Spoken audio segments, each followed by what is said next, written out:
I'm just going to hit play, and off we go. Here we go, everyone. There's no one because we're not live. In three, 2, 1. I have Current Geek! Current Geek!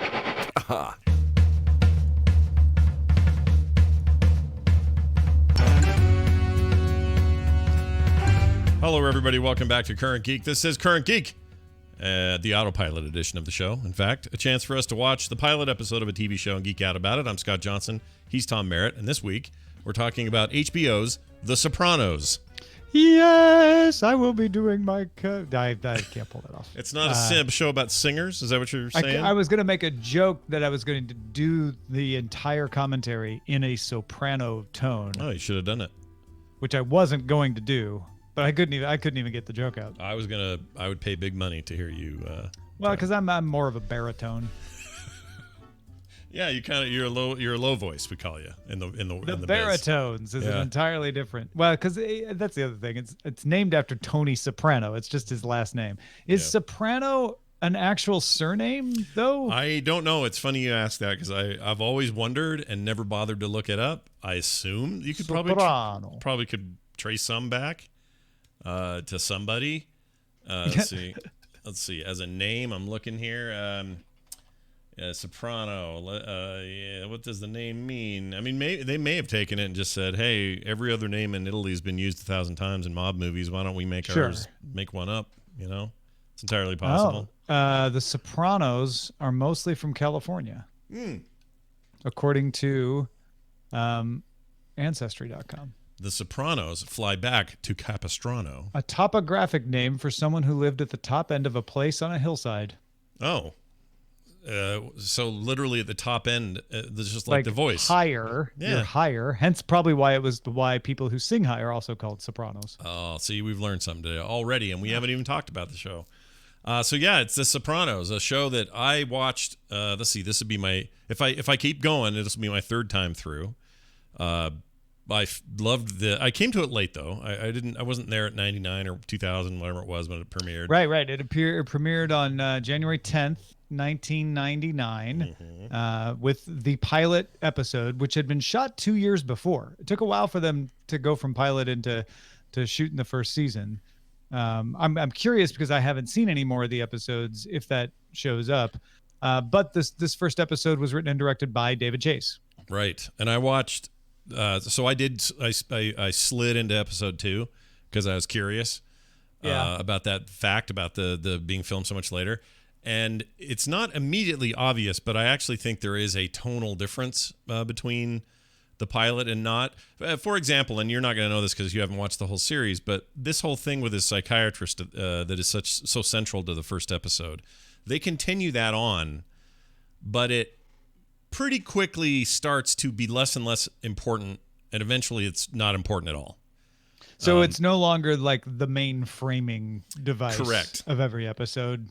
Correct. Because that's kind of what, just reading about the show, it said that character, the analyst, stays throughout the run, and interacts. But what you're saying is this sort of like we start every act of the episode by checking in with the analyst and seeing the progress or lack of progress that he may or may not be making. That element. Yeah, it's not an episodic thing that they use as a framing device. They do go back to it, and I think they do. I think it's really smartly and well done. But you would get the impression, I think, from the first episode, the pilot, that maybe that is the thing. That this is just going to be Tony Soprano always sort of making recollections, giving her much watered down versions of the events in his life and stuff, and that might be the gimmick, if for lack of a better term. And it's not really how it plays out. It plays out a lot more. Oh gosh, I don't know what to compare this to. I mean, in a lot of ways, they broke a lot of new ground in the way they tell these stories. And so I feel like referencing something else, but maybe I'm just referencing The Sopranos because a lot of other people do that now. But it's a little Goodfellas, I guess. And I don't just mean because of the mob stuff. I mean the way things are cut. 27 characters that. Are shared between the movie Goodfellas and the entire run of Sopranos. That's true, but there's also just kind of a rhythm that's familiar. Tony deals with these panic attacks and this stuff that's totally for him, not him. That feels like somebody else's problem. It would never be a Tony Soprano problem. Yet here he is having this problem, and he deals with that for a number of other episodes. It comes back in other weird ways. The show definitely, and this is one of the things that's so great about it. It definitely deals with family issues at home at The Sopranos, and then immediately with the quote unquote business, which often involves murders and cover-ups and throwing bodies in the East River and all the stuff you get out of your mob stereotypes and tropes. And they do it so well that it is just a delight the entire way through. And I loved it. And I'm pretty sure I'm going to enter into my third viewing now because this happens on this show and I can't help it. Me and Tom, I could absolutely see why. Yeah. I'm dying to continue watching.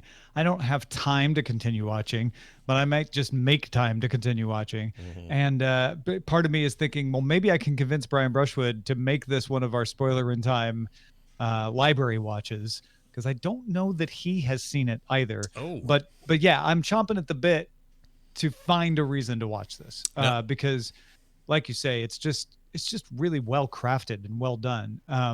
It was originally conceived of as a movie. Chase wanted to make a movie about a mobster in therapy, so that hence the framing being so heavy in that first episode. That was kind of the original thought, and then his manager convinced him to turn it into a TV script. He pitched it to Fox. Fox was interested, but eventually passed, and then he took it to HBO, and HBO financed a pilot that, like I said, was shot in 1997. HBO executives put the show on hold for a few months. Chase considered maybe just pitching it as a movie again, saying let's just shoot 45 more minutes and turn this into a movie. But then they greenlit it. I'm glad they did it, because it did two things. It started HBO's long run in creative television, I think. In some ways you could say, well, what about the Larry Sanders Show, or what about Fraggle Rock? Yeah. No, they had they had a lot. They had done very creative television shows before that, but this kicked off the modern era of HBO. Oh, television. Absolutely. I think and I think what we see today with things like not Ascension, what's it called? Is it Ascension? The one with no, what would you call it? What'd you say? Watchmen? No, but that's a good example too. But like that show that everybody's into, where it's about a super rich family and the sons are trying to take the business over. Oh, Succession. Succession, not Ascension. Jeez. Yeah. Anyway, I haven't watched that yet, but from all accounts, it sounds like one of these really high quality, edgy HBO dramas. I think you could even say Game of Thrones owes a debt of gratitude to what happened with The Sopranos. So yeah, in a lot of ways it was. But man, there are people out there that will fight you that say FX's The Shield deserves this honor, that it was the beginning of this kind of television. And I've seen that as well twice over, and I'll agree that it's amazing, but I don't know who wins. We can have both, is what I'm saying. Well, The Sopranos, I don't think there's any argument that The Sopranos kicked off this era for HBO. Oh, yeah. Whether it also kicked off the era writ large or not, we can leave as an exercise for the audience. Yeah. But it's certainly, like, in the world of HBO, there is an argument over which is the better television show, The Wire or Sopranos. Mm-hmm. And when I say within the world of HBO, that's also an argument over which is the best television show of all time. Often, right? They both are considered to be candidates, as are other shows. I'm not saying that they're the only two, but often for some critics, it does come down to Sopranos versus The Wire. Yeah, I think that. Okay, so I will say this in support of this, not necessarily over The Wire, but early on, let's say pilot-wise, this is a much more cohesive, get right into it, moments of humor, moments of real shock. Like, let's go, fire this off, brand new series, awesome, Sopranos pilot. I think The Wire starts really slowly and definitely takes you some time.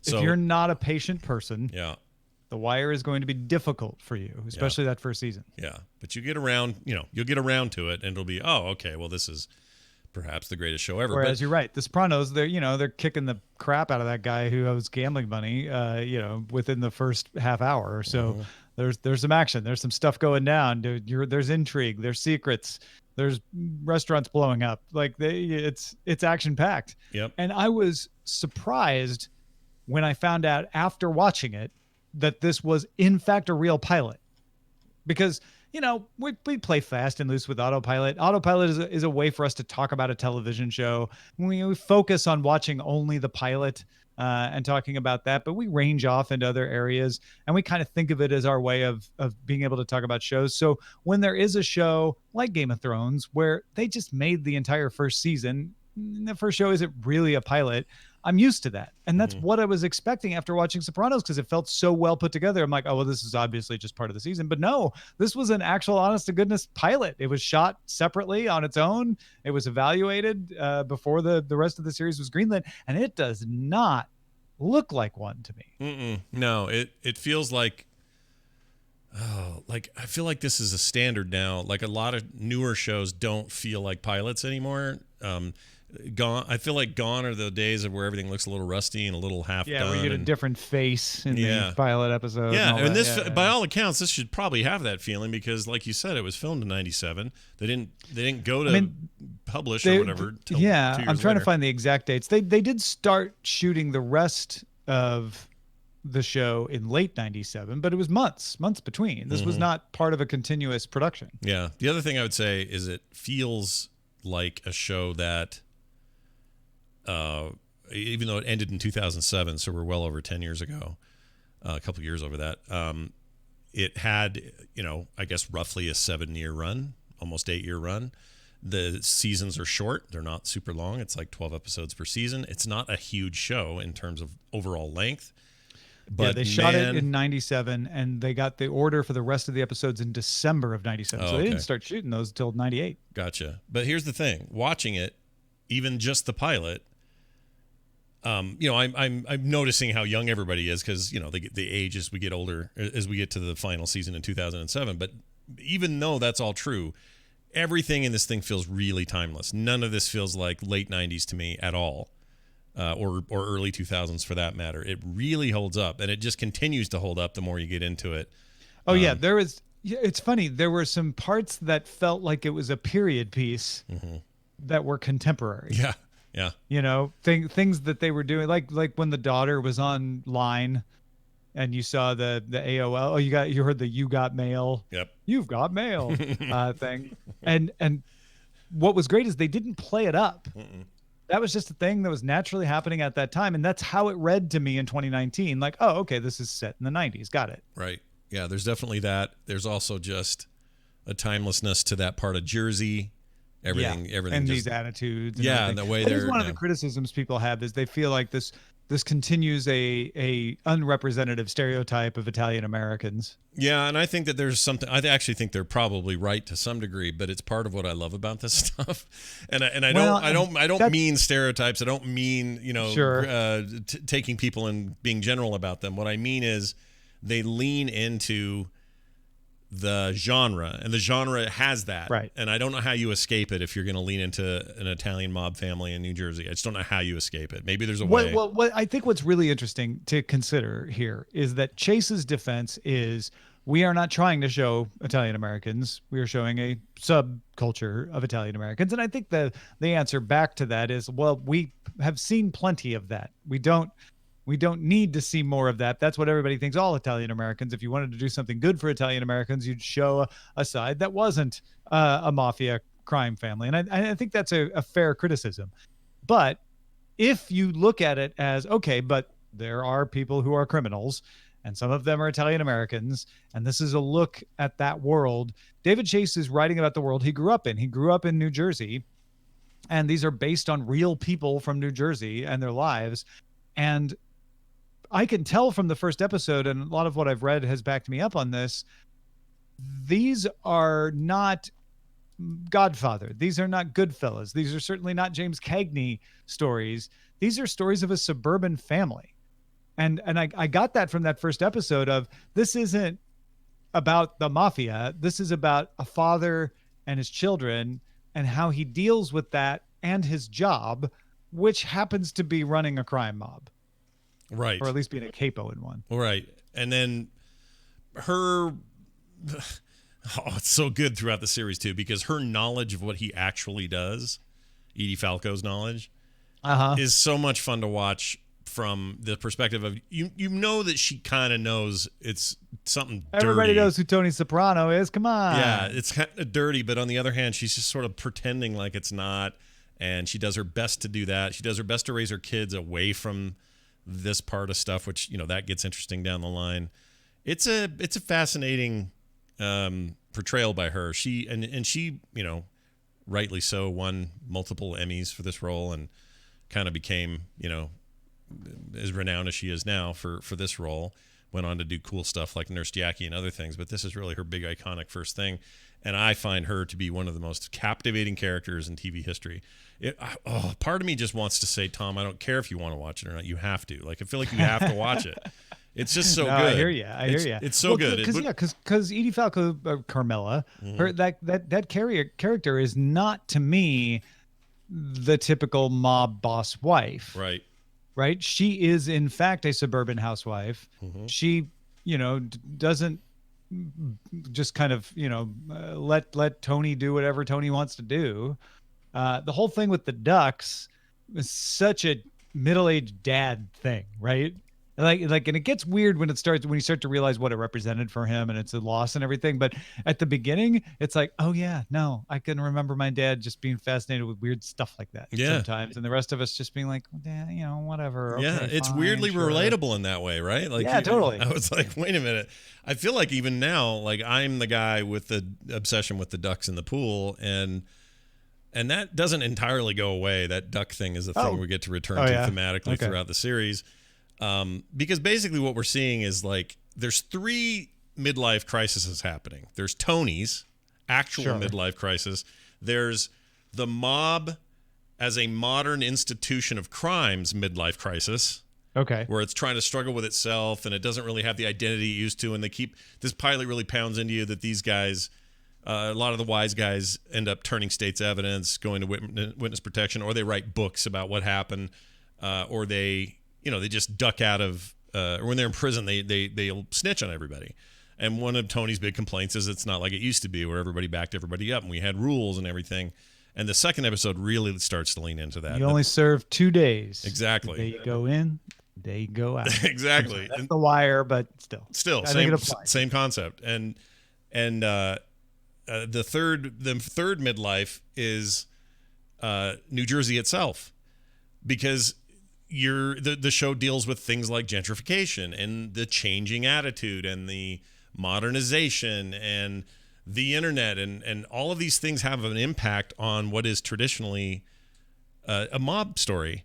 And it's a fun thing. I don't know if they ever get explicit about that, David Chase, when he talks about his inspiration or anything. I couldn't find much about this, but that's the sense I have, is that this is a thing where they're just leaning into this idea that a place, a time, and a guy are all having a midlife crisis, and here's how we're going to deal with it.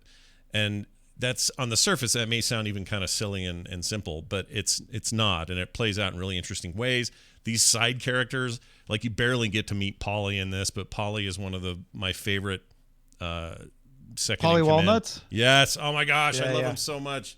And he's just ridiculous. Well, that's Tony Sirico too. Like, immediately, like, oh yeah, here's another Goodfellas character. Yeah, he's great. And so's the saxophone dude from Steve Van Zandt. Yes, who I have seen Lilyhammer, which is a spin-off, right?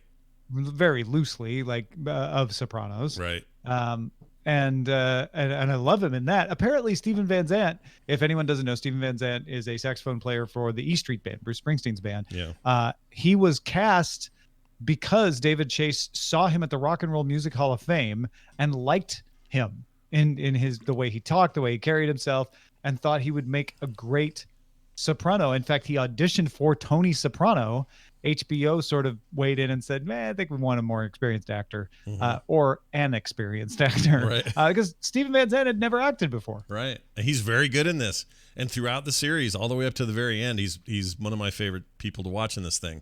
Another great one is Junior, played by Dominic Cianci. Anyway, he's in a bunch of other mob stuff. He's fantastic. Uncle Junior is both funny and miserable and awful and the great. uncle. Yeah. He is so good.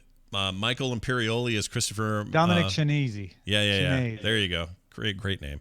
Michael Imperioli is amazing as Christopher. He's just this up-and-comer, I remember he was all over the place, like doing tequila ads and stuff when Sopranos was at its height. Yeah. It's not like he's gone away or anything, but like this really launched a lot of careers. I mean, Edie Falco had a career before this. Sure. But a lot of these folks like Stephen Van Zandt, even James Gandolfini, didn't. They were unknowns at the time, and now they're famous because of Sopranos. Oh yeah, and Gandolfini, who went on to do all kinds of other stuff and sadly died in 2013 at the young age of 51 while he was in Italy for a film festival,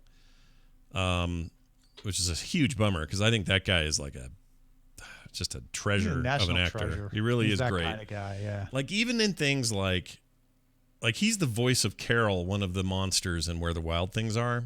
Mm-hmm. He's so nuanced in that role, and it comes across so great. I don't think it's as good without him. Like I just miss the dude, and there's lots of great little movies he did between Sopranos and his passing. I recommend almost all of them. They're all really good. It's a little bit of a side jag here, but it shows that because you're not in a famous production is not an evaluation of character. Right. We oftentimes hear, well, what has he done? What has she done? Before Sopranos, he had done a lot. Dance with the Devil. He was in the TV movie 12 Angry Men. He had been working since 1987. So 12 years with regular credits, working hard. Sure. Nobody knew he was. Right. Put him in Sopranos, and suddenly people appreciated him. Yeah. Yeah, that's all it takes sometimes is the perfect role match. And he didn't even think it was the perfect role. There's this great quote here where he says, this is on the show back in 99. He read the project. He says, I liked it. I thought it was good, but I thought they would have to hire some good-looking guy, not George Clooney, but some Italian George Clooney, and that would be that. But they called me and said I needed to meet with David Chase for breakfast. He says, at the time I was younger and I was staying out late a lot, and I was like, oh, are you kidding me? There's no way this is going to work. Breakfast. Yeah, he just basically couldn't believe it. But it is the best casting. Like, I just didn't want it. And when it ends in 07, I was so bummed. I just wanted to keep going. Having not even seen The Sopranos, I can't imagine anyone else right? like Tony Soprano. I know. Before I watched this pilot, James Gandolfini is like, oh, Sopranos. Yeah. And I haven't even watched the show. Yeah, he inhabits it in such a way that I don't even know how to describe this, but he's got his foot on one sand. Well, he's got one foot on the side that's like, hey, here are some typical tough guy Italian stereotype mob boss moments. And here's this other foot in this other uncharted zone of what about my feelings? And, I got all this other stuff, which really plays out interestingly through the whole thing. Like if there was any mistake to the pilot, it was that they really showed their hand on how much this was going to be about Tony dealing with his mother, Tony dealing with his dad. There's a couple of throwback episodes later in the first season, I think, where you get to see his young mother and father and him as a boy and kind of learn what that whole family dynamic was like. And they really do a great job of fleshing that stuff out. If anything, the pilot tried to cram a lot of that in. And maybe, what you were saying earlier about this was almost a movie with it and it just needed an extra 45 minutes or whatever. Maybe that's a sign of that. I don't know. But Yeah. Maybe David Chase had a little bit of that pressure or the idea kind of weighing on him. But it's a very small, it's barely. And we are going to get a movie prequel in March of last year, 2018. New Line Cinema announced a Sopranos background story set in the 1960s during the Newark riots. The title, as far as we know, is The Many Saints of Newark, written by David Chase, along with Lawrence Connor, directed by Alan Taylor, and starring his son, right? Isn't his starring his son as a young version of Tony Soprano? That's so cool. Yeah. What a cool thing that is. I mean, it's going to feel good because we'll see his face in him, and it'll be like, it'll be like, oh yeah, that totally looks like a young James Gandolfini because, well, it's his son. Yeah, but the bonus is the kid must just be, that must be just, I say kid, he's probably in his 20s or something, but he must be just thrilled with this. In fact, it's Michael Gandolfini. Michael Gandolfini. How old is he? Because I'm guessing he was born around the time they shot the pilot. If you think about it, like, let's see, Michael. He is, I don't have an actual age on him yet. I can't find it. Oh, there it is. He was in The Deuce. He was born in 19 doesn't say. 19 doesn't say. One of my favorite years. It's a great year for Zinfandel. I know, right? You got to watch for those dates. He's in. That's gonna annoy me. But I want to say he's like 22. He's born in 97, like the year they filmed this thing. He is 19. He's younger than I thought even. Okay. Yeah. So he's Nick's age, 2000. All right. Well, good for him, and I hope that's rad. And if David Chase is right, town crier. Yeah. Isn't this kind of weird, though, to think that we're on the other side of this groundbreaking HBO stuff, which felt so new, and now we're on the other side of it where we're getting Deadwood movies, and this thing's coming up. Yeah. It's really weird. That's another pilot we got to do. We got to do Deadwood. Deadwood. Oh yeah, and I have watched that, and I will happily risk having to watch that entire series again by watching the pilot. That'll be my fourth watch through if I get forced through that thing again, because I loved it. Well, and that's kind of the holy trinity of early. Oh, I can't believe I'm going to call it early HBO. Mm-hmm. But because early HBO is actually the 80s, but right. the early modern, the Pleistocene HBO. Mm-hmm. But Sopranos really did mark a change for HBO. That's when people started to think of HBO as a place, well, maybe I should subscribe and watch the shows. Mm-hmm. I don't care so much about movies, but maybe the shows, right? Mm-hmm. And it was Sopranos, and it was The Wire, and it was Deadwood. Yeah. And Sopranos was the first of the HBO movies to get, in fact, it was the first cable movie to get an Emmy for best drama. Mm-hmm. Oz predated Sopranos and sort of was the first hour-long drama that HBO did. And it got critical acclaim too, but not as much as Sopranos did. No, that was also Oz was weird, and by that I mean it was ethereal and a little more experimental. Yeah, it felt like somebody's student film just gone amok, and it was kind of hard for me to keep up with. But I guess props where it's deserved. It was an early one of these, but then you look down the road and go, wow, like almost Netflix followed the same pattern. They well, if you don't count the rental period of Netflix, but if you count the streaming period, it's all movies and old TV shows, and then their own content starts. And their first original was, I guess it was the Kevin Spacey thing, House of Cards, right? Wasn't that their first original? Something like that. Well, Lilyhammer was the first real original because it was something that hadn't shown elsewhere in the United States. Oh. But it was done in cooperation with the Finnish broadcaster. Gotcha. Or Norwegian broadcaster. But you look at it now, and they're like. But House of Cards was the first one that Netflix made just for itself. Right, and now that network or that service is just a big not an HBO ripoff, but it followed that pattern and is now sort of deep into that template. Yeah. And I feel like that's where everybody's headed. Prime is kind of there now too. We're working toward it, and I think even Hulu. Once you start getting like Emmy noms and wins for your original series on your streaming services, which they're all getting these days, all the major ones are. We're in we're basically in HBO multiple land, and now we got HBO about to launch a whole new thing with Warner Brothers, who owns HBO, is about to launch HBO Max, which puts them solidly in the spotlight of another thing from these guys. But in a lot of ways, everybody kind of owes them a little bit of a thanks for breaking ground. I don't know. Well, Brian talks about on Cord Killers sometimes the fact that it took cable 20 years, took him to The Sopranos to get an Emmy for an actual a drama that they put on, such that they created the ACE Awards. Remember the ACE Awards? Because they wanted to have awards for cable. And streaming services have just kind of jumped in there after a few years. Yeah, it's very cool. Back to the actual deal. One thing you didn't know, well, I don't know how pilots work in this case, like in HBO's case, when they ordered this up, did they know that they were going to go ahead with, 7 seasons of this thing? Like, I don't know how that works. Because in regular TV, it's like, well, we'll order a pilot. Back then, it was pretty unknown. You would just say, like, I've got an idea of where this is going, and you would want to do as many seasons as possible. It wasn't really till Lost that the idea of saying, you know what, I have an end, and I don't want to do as many seasons as possible. I want to have an end, started to be something that was paid attention to. Right. Well, to me that's interesting, just given the The way it works now, usually, as far as I know, if a series looks interesting to HBO or to Netflix or to somebody else, they'll just order it. They're like, well, let's go. Although HBO was trying to push Game of Thrones. Game of Thrones had a very definitive 6-season arc. Yeah, that's true. Or maybe it was 7. A 7-season arc. And HBO wanted it to keep going to the point that they split the 7th season into 7 and 8 against sort of the inclination of Benioff and Weiss. Sometimes I wonder if some of the backlash has to do with that. But HBO was even like, can we just keep it going? Can we keep the magic going forever? It's still hard for network executives to want to do that. Yeah, that whole thing deserves, well, you guys do it a lot on Cord Killers and stuff, but that whole thing deserves some analysis after some time has passed.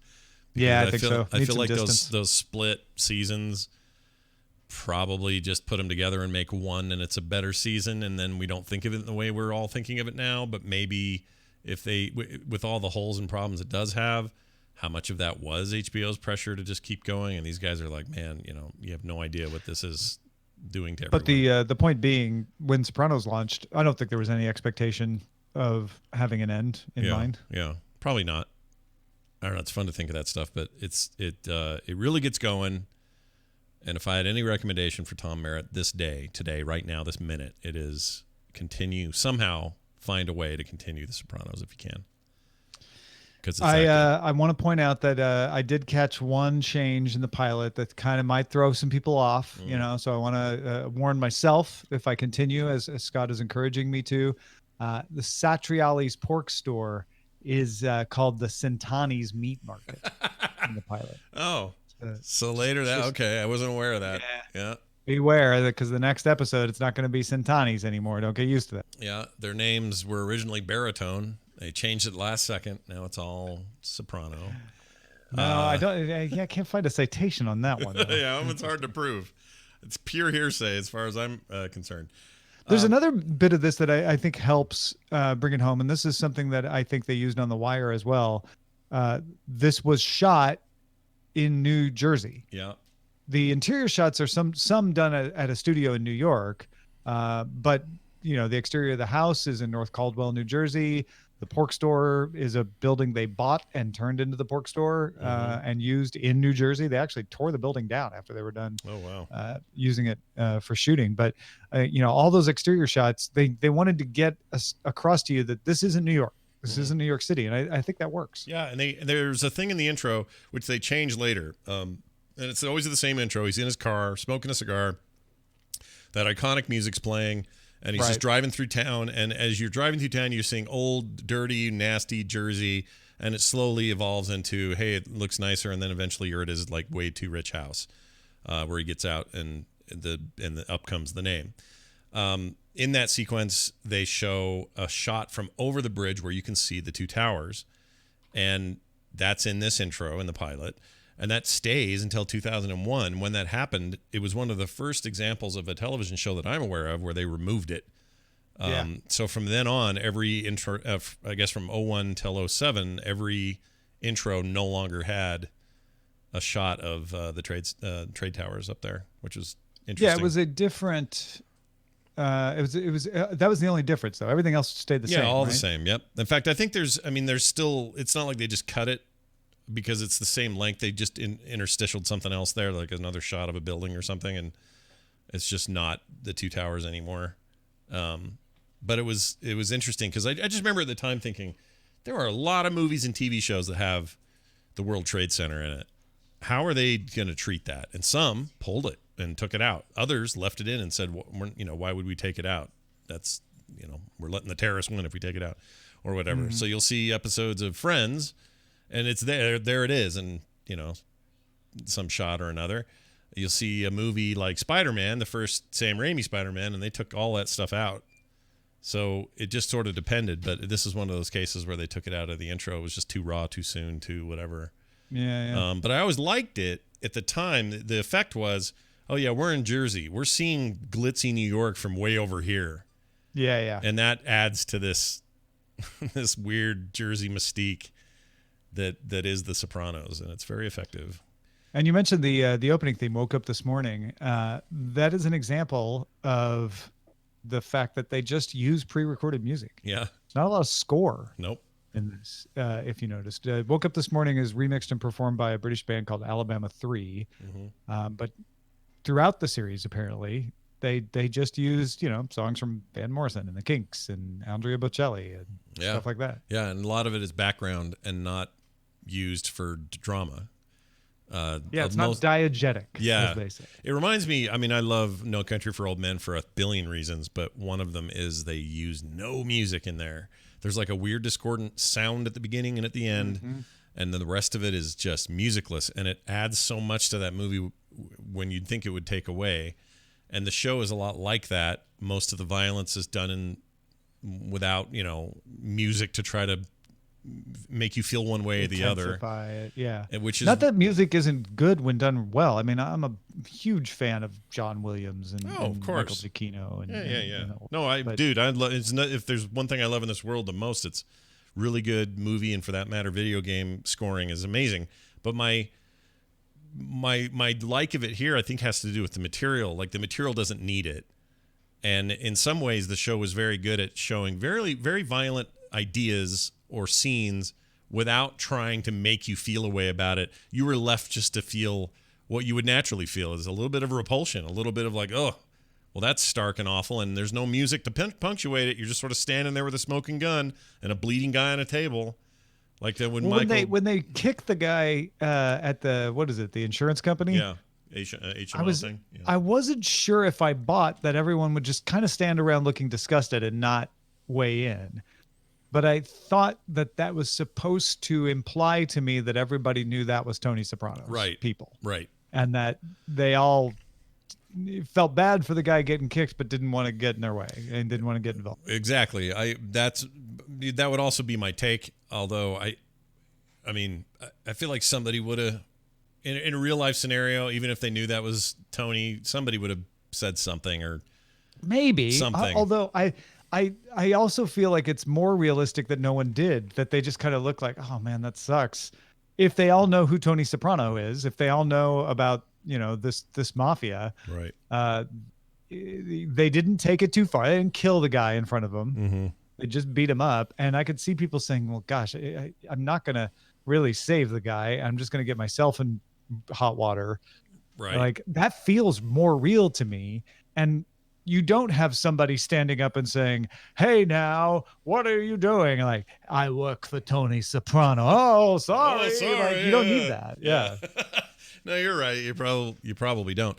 Throughout the complete series, it's a fun juxtaposition, because on the one hand, he is scary and he is feared and he is known and all those things. He's legendary and people, get out of his way. He's notorious. But on the other hand, he's at this time in his life where he's taking simple pleasure, and the ducks are here.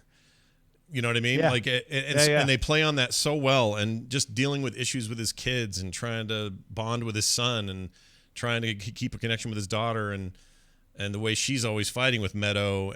He's got a better relationship with her, and that causes issues with the marriage. Like, these are things just people deal with, and that's what made the show so different. This could just be crime after crime after crime, but instead it was a whole bunch of crimes, and then home life, and then family life, and his mother's just driving him crazy. Oh, his mother. She is something else, dude. His mother is the internet. Nothing you do is good enough. Everything is awful. All the people that she likes in her memory are saints, right? Like, it's amazing. That's really a great way to look at that. I had never thought of it that way, but yes, she is the internet, and she gets worse as the series goes on, and the way he has to deal with her just gets more intense. Uncle Junior is the most passive-aggressive force of life in a TV show, and the older he gets, the less he feels, the more impotent he feels about life in his position as anyone in that family. And so he starts to do really drastic things to change that.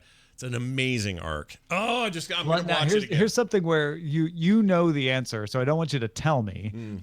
But what I loved was that bit in the car when the uncle is driving the mom. Yeah.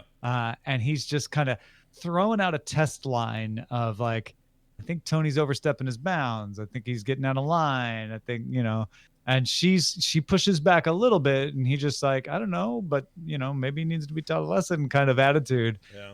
And what I love is you can't tell at this point whether the uncle has crossed a line, because we know the mom is, antagonistic with her son, but there's also love, it's very muted, but it's there. Yep. So you don't know if the uncle crossed a line and the mom is going to, I know she's not going to eliminate him, but is going to slap him down, or if she's like, yeah, my no good son, you're right, and go in league with him. And I love that you could see it go either way at that point. Right. It's really elegantly conveyed. Yeah, and you'll see it throughout the series. That back and forth is super interesting between those two.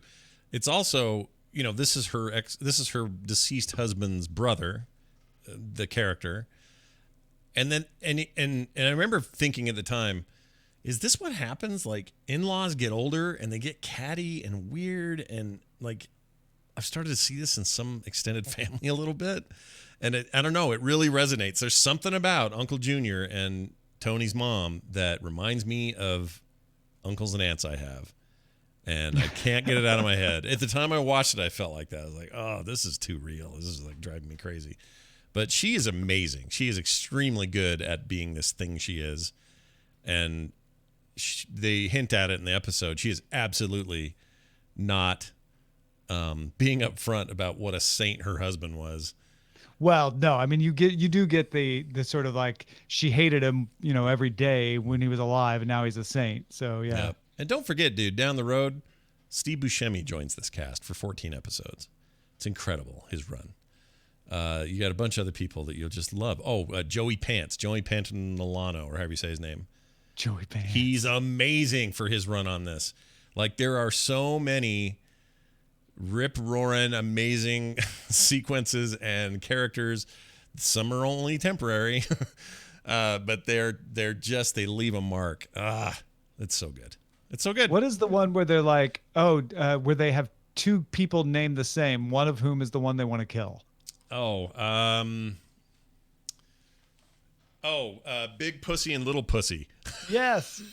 I love that moment. I feel like they did this on purpose. I love that. I'm like, wait a minute. Is this the guy they want to kill? Right. He seems to be kind of, like in charge-ish, and he's influencing. Yeah. And then they make it clear, like immediately they're like, there's Big Pussy and Little Pussy. Yeah. Like, they're great. Yeah. Okay. And then in some subsequent episodes, you learn who Little is. Big, played by Vincent Pastore, is amazing in this. Let's see, I'm trying to think of what else you'd know him from. Lots of movies like Revolver and Al Pacino's Carlito's Way. Lots of mob stuff. But that dude's nobody's wasted. Every cast member has a thing to do. They got a place in this thing. They just get better and better. I can't wait for this movie. When's this happening? When do we get that movie? I don't think we have a date on it yet. All right. The Many Saints of Newark, is that the one? No. Yeah. Oh, that's it. That sounds right. Is that it? Wait, no, is this it? Yeah. It's The Many Saints of Newark, right. Okay. This is 2000. Scheduled to be released on September 25th, 2020 by Warner Brothers. Oh, there it is. Okay. There's a bunch of people in this I didn't know were in this, like John Barenthal, Vera Farmiga. These guys are great. Anyway, I can't wait for this. So 2020, you're looking at September of next year. So about a year, a little less than a year. And we'll get to taste I this. bet it goes to HBO Max. Yeah, probably. I'm down with that. I'll probably get, like you said, go rent it for a month. Get it for a month, cancel it if you're done. Whatever. Exactly. I'm in. Well, this is great. If you guys haven't seen it yet, do. I guess it seems like an obvious thing, but this is not for your children. If you haven't seen one of the greatest television shows of all time, like me, do. And don't watch. I can say, now that I've seen at least one episode, it's highly, highly worth it. Yes, and it's all widescreen, which is also nice given its age. I was worried that. Yeah, that's one thing with The Shield that kind of throws you. It's 4:3 for the first several seasons. Yeah, it's annoying. And talk about the comparisons. In this particular case, and we almost forgot Matthew Weiner. Oh, Matthew right. Weiner writes 12 episodes. He's on the team for Sopranos, which of course eventually leads to Mad Men. Yep, the Mad Men is one of these shows in that lineage. Mm-hmm. So is it Weiner or Weiner? Weiner? Weiner. Don't know. I don't know. Now that you've asked me, I don't want to say. You're probably wrong. What was I going to say about that? I forgot. I don't know what I was going to say. Oh, I know. Just don't watch it with your kids. Not for kids at all. Definitely not for kids. No. Right. No. Like Apple TV Plus shows. Not for kids. Not for the children's. So take them over there to Netflix. Children for in kids. it, not children watching. Yeah. Wait for Disney next week. Next week's Disney. Wait for the Disney Plus version of The Sopranos. Right. Hey, do you know? Sorry, quick tech question. I think Sesame Street did some Sopranos stuff. Actually. Do you know, as DTNS Lord and Host, if the app is going to be everywhere? Like, can people just get on whatever? Or are they starting with like, oh well, this will start out as a, Roku's and. Oh, you mean like streaming boxes? Yes. It is available on most platforms with some exceptions. One presumes iPads, iOS. I don't have them all off the top of my head. I'm pretty sure Roku is on the list. I know Apple TV is. Yeah. It's got to be iOS. Device support. Here we go. Disney Plus will be available for streaming via web browsers, iOS, Apple TV, Android TV, Fire TV, Chromecast, Samsung Smart TV, LG, Roku, PlayStation, Xbox One, and Windows 10. All right, then. So pretty much everywhere, yeah. Yeah, that's great. I mean, I don't know why I wouldn't have suspected otherwise, but was curious. Well, sometimes they're like, well, we haven't got a one ready yet, but not Disney. Disney's like, nope, we have them all. We're big enough, we can do it. All right. So go watch The Sopranos and then prepare for next month when Autopilot will feature a very different show, but one that has a lot of influence. That's what they have in common, I guess. The Dick Van Dyke Show. Yeah, kind of a show that is the root of many other things like Mary Tyler Moore Show, Lou Grant, that all kind of birthed in a way out of the influence anyway of Dick Van Dyke. It's also a show that my 19-year-old and my 22-year-old love and have kind of grown up with. They watch it on streaming still now, and I don't exactly know why, but they find an incredible amount of entertainment in it. And so I want to make the case that Gen Z and millennial-ish people are have a broader appreciation of older content like this because of the era we live in with streaming and access and all that. I feel like Dick Van Dyke will when we talk about it, will show itself to be a little bit at the I Love Lucy of the 1960s. There you go. I like it. I actually think that's accurate. So we'll talk about that next month. We'll do the pilot for that. It will not be him tripping over the ottoman. That came later.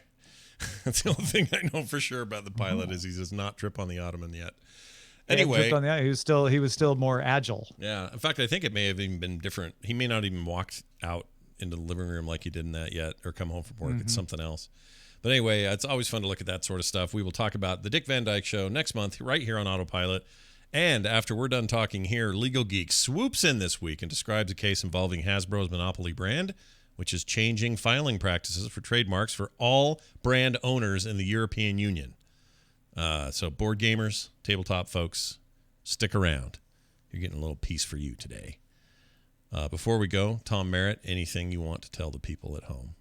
Yeah, if you just like people talking about, you mentioned Daily Tech News Show, like tech news, but also pop culture, food, just sort of what's going on the internet, you might want to check out Good Day Internet. It is an expanded show with myself, Sarah Lane, and Roger Chang, and our guests, including Scott, on Wednesdays. And you can get it by becoming a patron, patreon.com/DTNS. Speaking of which, we have a Patreon here as well. If you go over to patreon.com/Current Geek, you can support Current Geek and all the fun stuff we got going here. There's much more over at currentgeek.com as well as frogpants.com. So check that out. That's going to do it for us, for me, for Tom, for Tony, for everyone else. We'll see you next time. The Ducks.